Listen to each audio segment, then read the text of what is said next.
Chapter 2: The Ghost of Rec Draft Pass. All of the suburban rec coach basketball dads for fifth graders futz with their rec draft player lists around a teacher's conference table within the Sealy Place Elementary School gym, all decked out in similar ashy tennis slacks from '86.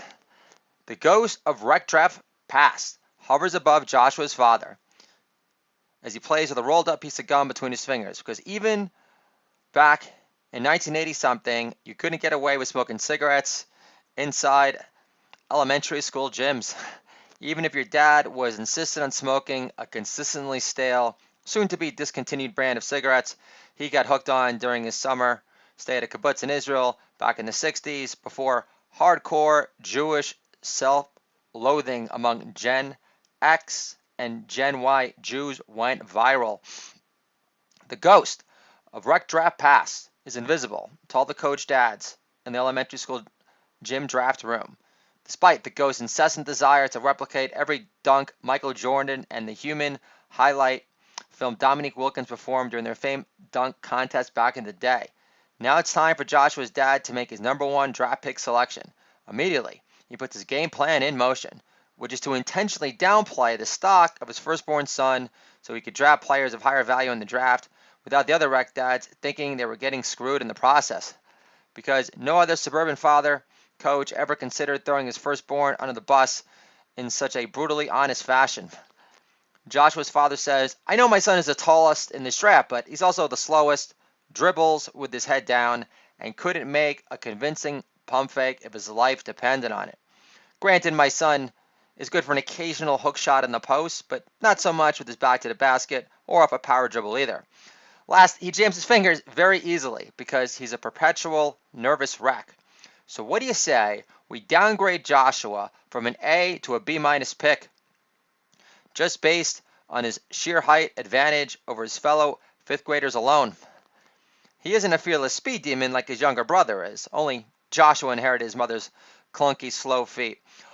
All the other suburban coach dads anxious for Joshua's dad to ease up on the roasting of his firstborn with such deliberate, this is business, not personal, factually loaded clarity, laugh long time. Joshua enters his old elementary school gym at Sealy Place, where he failed to climb up a single rung of any knotted rope year after year.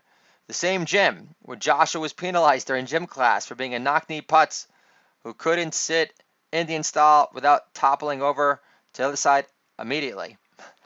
Joshua doesn't understand why he's entering his old elementary school gym to witness the rec draft for his fifth grade basketball team his dad coached him in, among all the other suburban coach dads. Outside remembering his dad recently admit how coaching him in basketball in elementary school was a highlight of his life, despite his father being a less touchy-feely Bobby Knight, who didn't have much self-esteem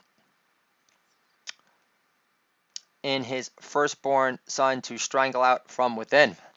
The ghost of Rec Draft Pass motions for Joshua to get closer to the draft table, who up close looks like the ghost of Rex Chapman, who was a high-flying white boy from the University of Kentucky, who had middling success in the NBA after being selected as a first-round draft pick back in the day.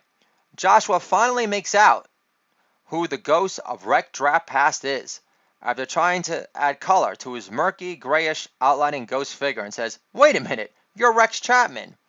I knew you broke into an Apple store in Scottsdale, Arizona because you got hooked on oxy pills, but I didn't know you died of shame from it." The ghost of Rec Draft Pass fires back with, "You're the one who's going to die of shame if you don't start acting your size.